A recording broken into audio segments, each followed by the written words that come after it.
Hello guys, in this video I will be discussing module 2, which is all about properties of steam. Okay, so what are the properties of pure substances or steam? Pwede siyang pressure, temperature, volume, internal energy, enthalpy at entropy. Etong anim na to is what we call the properties of steam or properties of pure substances. Okay, so since nabanggit na natin ang pure substance, ano bang definition ng pure substance? One that is homogeneous and invariable in chemical composition. Okay.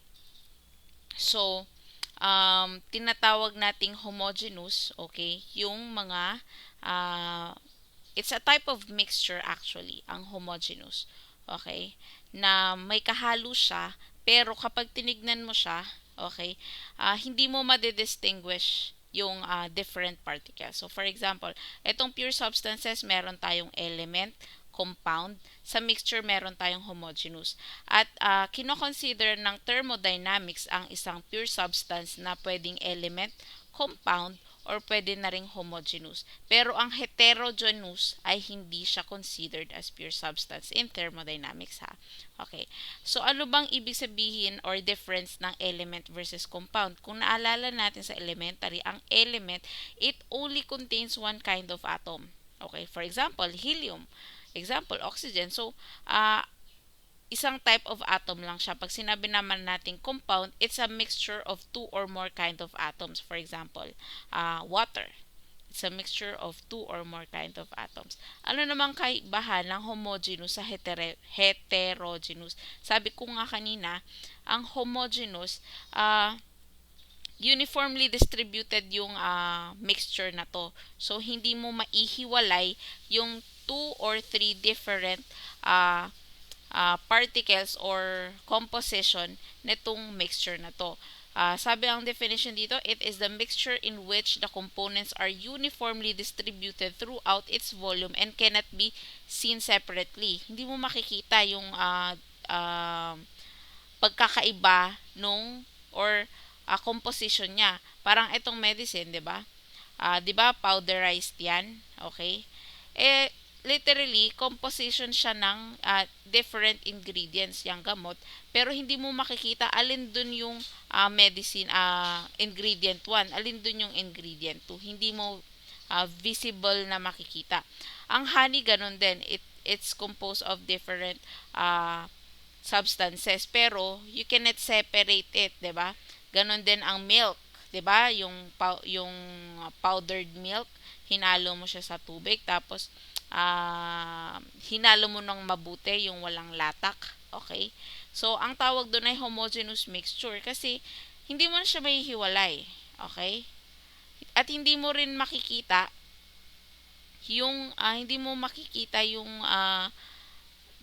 yung particles or yung mixture mismo, yung substances. Okay? Ganon din sa blood. Okay? Pag heterogeneous mixture naman, it is the mixture in which the components are not uniformly distributed throughout its volume and can be easily seen separately. So, for example, itong assorted candies, di ba, may blue, may red, may orange, nakikita mo yung different na mixture or yung different ingredients ng mixture na to. Ganon din sa assorted dry foods, 'di ba? Nakikita mo kung alin diyan yung fruit 1, yung fruit 2. Yung soil, ganon din, nakikita mo yung bato, yung component, may sand, merong garden soil, at ganon din yung sa oil and water. Okay? Nakikita mo kasi 'di ba hindi nagmi-mix at ang oil at saka water. So madidistinguish mo alin yung oil at alin yung water. So, nakikita mo siya. Okay? Yun ang difference. Ngayon, sinabi ko nga kanina, ang pure substance na tinatawag sa thermodynamics, kinoconsider ang element, compound, at saka yung homogeneous. Homogeneous. Okay? Homogeneous. Okay, so, let's proceed to the next. Phase change processes of pure substance. Okay, meron tayong phase change. Anong ibig sabihin ng phase change? Nag-iba ng state. 'Di ba? Meron tayong three states of matter: solid, liquid, and gas. Pag sinabing phase change, nag-iba ng state. Okay? Ang heat or energy na kailangan para mag-iba ng ng phase is tinatawag na latent heat. 'Di ba meron tayong two types of heat? Yun yung sensible heat at saka latent heat. Pag sinabi nating sensible heat, meron tayong change of temperature pero wala tayong phase change. Okay? Pag sinabi naman nating latent heat, wala tayong change of temperature, pero meron tayong phase change. Okay? So, ang latent heat is the amount of energy absorbed or released during phase change process. Okay? Meron tayong two types of latent heat. Latent heat of fusion saka vaporization. Pag sinabi nating fusion, it is the amount of energy absorbed during melting or freezing. Okay? Yung latent heat of fusion, dalawa yan. It's either pa-melt or pa-freeze. Okay? It's example, ice melting or water freezing. Okay? Equal yan, latent heat of fusion. Pag sinabi naman nating latent heat of vaporization, this is the amount of energy absorbed during vaporization. Also, equivalent to condensation, energy absorbed during condensation. So, meron tayong water, pinainitan natin para mag-phase change siya into steam or gas. Ang kailangan niya is latent heat of vaporization. Ganun din, kapag ang gas, okay, gusto mong maging water, ano yung release? Ano yung energy release? That is latent heat of vaporization siya. Then, equal lang yung absorb tsaka release. Okay. So, ano yung tinatawag nating liquid-vapor equilibrium? Sabi niya dito, the distinction between vapor and liquid is usually made by stating that both will take up the shape of their containers. Diba? Ito yung property ng liquid tsaka gas. Ang volume nila is nakadepende sa container. Okay? It will take up the shape of their container, but that the liquid will present a free surface. Okay, so halimbawa meron kang container, 'di ba? So hindi mo siya napuno ng liquid. So yung portion na hindi napuno ng liquid ay ino-occupy ng gas. If it does not completely fill its container, the vapor gas will always fill its container. Okay? So, kung hindi na puno, meron kang space for the gas. Yan ang tinatawag nating liquid-vapor equilibrium. Okay.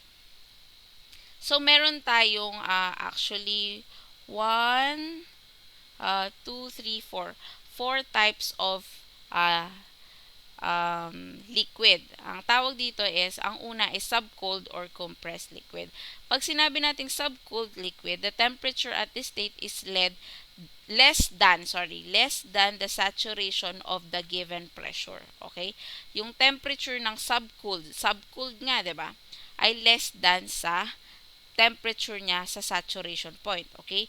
Pag sinabi mo namang compressed liquid, mas mataas yung pressure niya, okay, compared sa saturation pressure, okay?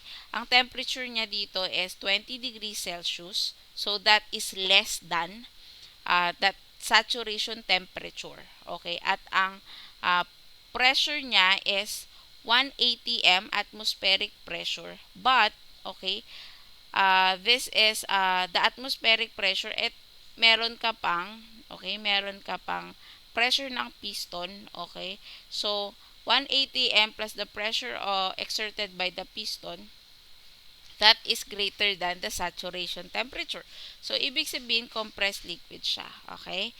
Ngayon, since ganyan siya, yung specific volume niya, okay, the small v, okay, equivalent yan sa VF. Ang small u or specific internal energy, that is less than VF and then less than UF. So, ang volume pala ng subcooled at compressed liquid ay less than ng VF. Ang internal energy is less than din ng UF. Ang enthalpy nila or specific enthalpy dahil small h ay less than HF, ganun din ang specific entropy. Okay? Less than SF. Okay? So, nabanggit natin earlier yung saturation temp at saka saturation pressure. Ano ba yon? Sabi niya, the term saturation temperature designates at which a phase change takes place at a given pressure, and this pressure is called the saturation pressure for the given temperature. Okay, ang temperature pala, ang saturation temperature, ito yung temperature na magfe-phase change na siya. So, from liquid, magiging gas na siya. Or from gas, magiging liquid na siya. Okay? Ito yung parang temperature na it's either pa-evaporate or pa-liquefy na siya. Okay? Ang saturation pressure din is ito yung pressure na ganun din. It's either magfi-phase change na siya na pa-liquid or pa-gas. Okay? Yun yung tinatawag na saturation temperature at pressure. So, ibig sabihin, dito sa subcooled, okay,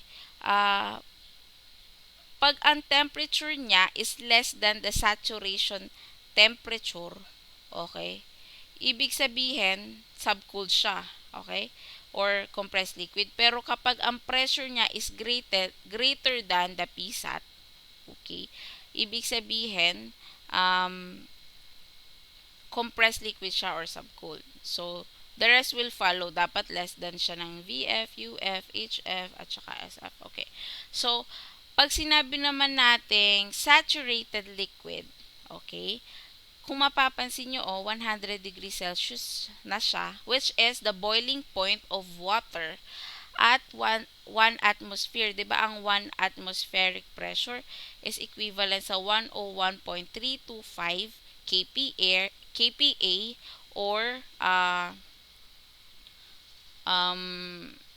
1.01325 MPa, which is, or 14.7 PSIA, which is the atmospheric pressure na normal natin at sea level, diba? Okay. So, sabi dito sa saturated liquid, this is the warming phase in which the temperature of the water increases up to saturation temperature. So, itong 100 degrees Celsius, diba, yan yung sinasabi nating boiling point. So, dyan na yung pakulo na siya. So, kapag pakulo na siya, okay, dyan na yung pwede na siyang maging gas. Okay? Or yung gas, pwede na siyang maging liquid. So, ang saturation temperature natin is 100 degrees Celsius at 180 M ha? Okay? Or 101.325 kPa. So, this means that it is at the highest temperature at which for this pressure it can remain liquid. The energy required to produce this temperature rise is called liquid enthalpy or HF. Okay? Ito yung energy na makakapag-produce ng ganitong temperature rise. Okay? So, ang temperature niya dito dapat ay equivalent sa saturation temperature. Ang pressure dapat ay equivalent sa saturation pressure. At ang V, specific volume, specific internal energy at specific enthalpy ay equivalent sa VF, UF, HF respectively. Ganon din ang entropy SF. Okay? At ang X natin, or ito yung tinatawag nating dryness factor, okay, that is 0. Ano yung dryness? Diba dryness nga, ibig sabihin, yan yung amount of gas. Not liquefied eh. Ang Y, ibig sabihin, this is the amount of wetness or amount of water. So, ito ay water, purely water, wala pang steam or wala pang gas. Okay? So, kung mapapansin nyo, kung i-compare natin siya dun sa subcooled, okay, di ba dito 20 degrees? At ang sabi niya is less than the TSAT. Kung ang TSAT natin is 100 degrees Celsius, so from 20 degrees Celsius to let's say 90 degrees Celsius, 98 degrees Celsius, ang tawag doon ay subcooled or compressed liquid at 180 M ha, at 180 M. Okay. So, kapag naman umabot na sila ng 100 degrees at 180 M, ang tawag na doon ay saturated liquid. Okay? Saturated liquid. Liquid na about to vaporize. Okay? So, meron pa tayong tinatawag na two-phase liquid vapor, saturated liquid vapor mixture, or wet mixture. Ito yung combination na. So, di ba, pag nag 100 degrees Celsius na, so, pag tuloy-tuloy mo pa rin siyang pinainit, okay, magkakaroon na tayo nung liquid vapor equilibrium, yung diniscuss natin kanina. Kapag nabawasan na yung tubig, okay, yung volume ng water, yung space na libre is i-occupy ng gas. Okay? The liquid phase is a saturated liquid and the vapor phase is a saturated vapor. So, mixture na to, meron ka ng liquid, meron ka ng saturated vapor. So, ang TSAT niya, okay, is equivalent pa din sa ang temperature niya equivalent pa rin sa Tsat at ang P niya ay equivalent sa Psat. However, ang VF niya is makukuha VF plus X times VFG and so on. Okay? Makikita nyo naman dyan yung formula. At ano ba yung X? That is X. Di ba ang sabi ko kanina, X is the dryness factor. So, kung X is the mass, okay, is the percentage of gas and Y is the percentage of water, that is equal to 1. Okay? X is the percentage of gas sa buong mixture. So, for example, sabi sa problem, yung mixture is 70% gas na. So, ang X natin is 0.7. Okay? Parang ganun lang siya. Okay.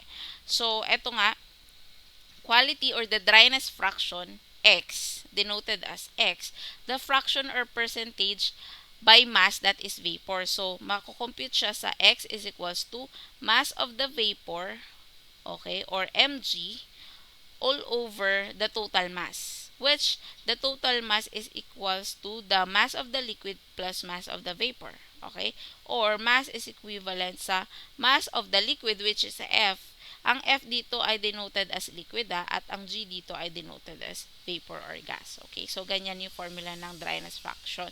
Kapag moisture naman or percentage moisture or wetness fraction, which is denoted as Y, syempre yung wetness naman, yung portion naman ng Y. So, MF is equals to M. That is Y. Okay? So, next tayo is the saturated vapor. All the water exists as a saturated vapor. So, kung kanina, meron pa siyang liquid, etong pag pinainit mo pa siya ng pinainit, okay, at same temperature at same pressure, okay, hanggang sa yung last drop ng liquid mo ay naging total gas, hanggang sa gas na lang to lahat, okay, yun ang tinatawag na saturated vapor. Okay? So, ang temperature pa rin natin ay Tsat, ang pressure pa din natin ay Psat, ang volume pa rin natin ay Vg, Ug, Hg, Sg. So, lahat may subscript ng G. Okay? So, ibig sabihin, gas na sila. Okay? And then, ang X natin or the dryness factor is 1. And ang wetness fraction natin ay 0 kasi naging gas na siya lahat, dry na siya. Okay? Wala na siyang liquid. At the energy required to produce the total change from all water into all steam is called the enthalpy of evaporation or HFG. Okay? Ang HFG ay equivalent din kapag minus mo yung enthalpy ng gas or vapor minus the enthalpy of the liquid or saturated liquid. Okay? So, pag pinainit mo pa ng pinainit, tinaasan mo pa yung heat mo hanggang lagpas 100 degrees Celsius at 180 M. Okay? Ang tawag na doon ay superheated vapor. Further transfer of heat produces superheated steam which is accompanied by a rise in temperature. Ito na yung may rise ng temperature. Pero wala nang phase change kasi lahat na to ay gas. Okay? So, kung mapapansin nyo, yung unang property natin kanina or type is the subcooled. Merong change of temperature, pero walang phase change. Ang tawag doon ay subcooled. Ito naman, may change of temperature, pero walang phase change, pero gas na siya. Okay? Ang tawag doon ay superheated vapor. Further transfer of heat produces superheated steam, okay, which is accompanied by a rise in temperature. Okay? The system would be at a temperature greater than the saturation temp. Kung ang saturation temp natin at 180 ATM is 100 degrees Celsius, mas mataas na to dapat sa 100. Okay, 101, 102, 150, 1,000 degrees, okay? The amount of energy added in the superheat phase is called the superheat enthalpy. The amount of energy added in the superheat phase is called the superheat enthalpy. Okay?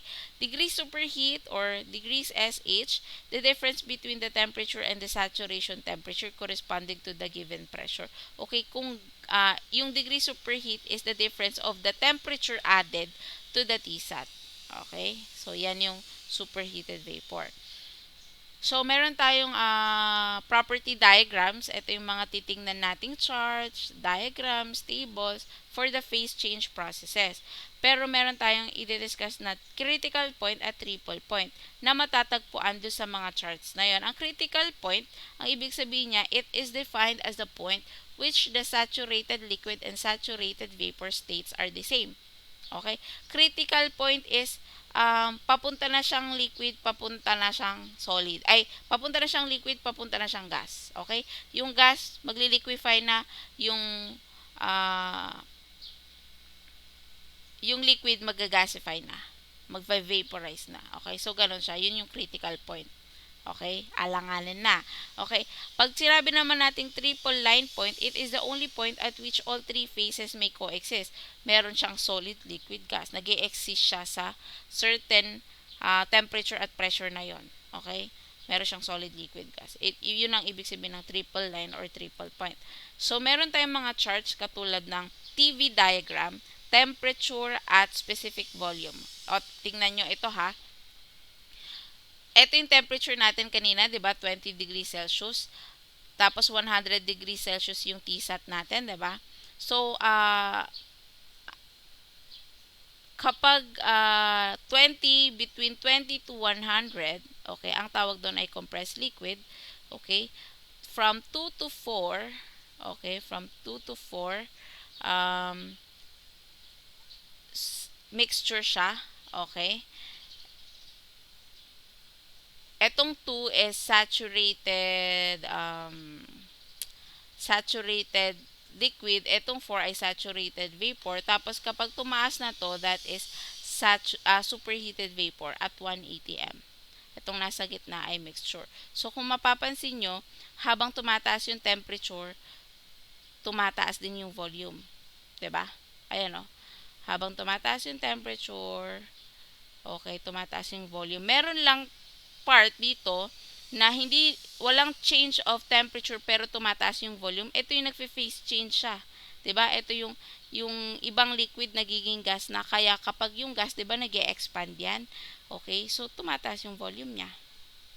Okay.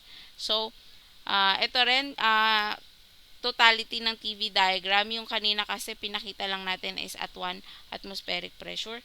Ito naman is atmosphere pala, at 1 atmosphere.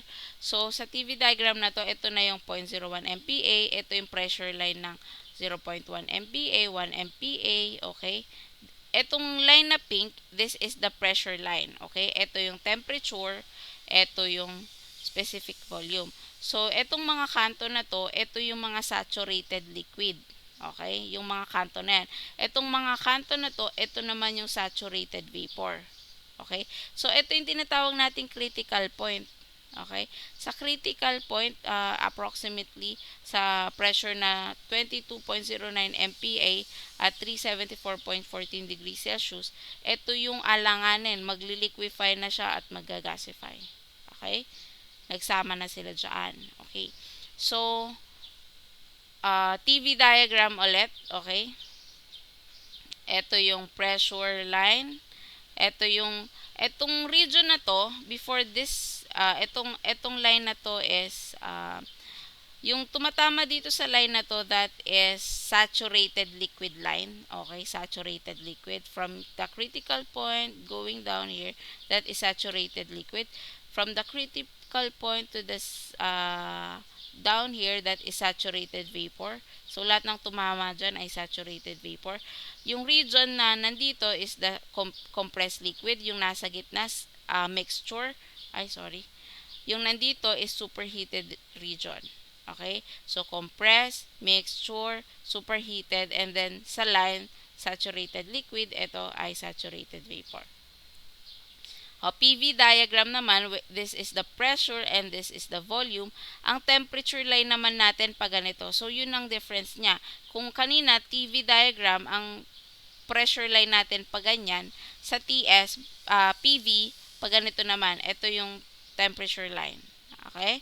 So, sa ganitong temperature, ito ulit, compressed liquid line ulit. Ay, saturated liquid line, saturated vapor, critical point, yung nasa gitna, mixture, compressed, saka superheated region. Okay, ganun lang din. So, sa PT diagram naman, ito yung PT, pressure saka temperature, andito yung pressure ng solid, okay? Okay, sublimation yung solid, magme-melt, ayan, melting, and then vaporization. Okay, ito yung triple point kung saan nagtagpo, ito yung vapor, okay?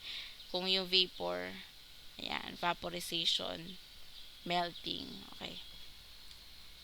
So, TS diagram din, ito, okay? Ito yung actual na TS diagram. pH diagram naman ito, pressure at saka specific enthalpy. Okay, ang pH diagram. Okay. HS diagram, this is a diagram showing the saturation curve, constant pressure, and constant temperature lines. So, ito siya. Ito yung Mollier chart na tinatawag. Mollier chart. So, usually kapag bumili kayo ng steam table, nandun yan sa likod na napakalaking papel. Okay. Dyan nyo hahanapin yung mga properties. Okay, depende sa given sa problem. So, merong ganito, meron din tayong table. Okay, ito yung sinasabi kong VF, VG. Okay, specific volume ng saturated liquid, saturated volume, ay saturated vapor. And then, internal energy ng saturated liquid. Ito yung UFG, ito yung UG. Okay, saturated liquid, HF, HFG, HG, and so on. Ito yung temperature, okay, and then PSAT. So, at given temperature, ito yung PSAT niya. Okay, parang ganun yan. Okay, so, that's it. Papakitaan ko kayo ngayon ng um, actual Mollier chart. Okay, tingnan natin dito. Mollier chart. Okay, ayan. Ayan. So, ito yung Mollier chart natin. Okay. And then, ito ay naka-SI. Okay, SI. Tapos, yung steam tables naman natin is ito. Nagagamitin for this class is, nasa na ba yun? Ito. Actually, madaming tables ito, pero may steam table dito. Ayan. Okay. Ayan siya. So, dito tayo magbe-base at saka doon sa Mollier chart. Okay, so, kung malinaw naman lahat, thank you for watching po.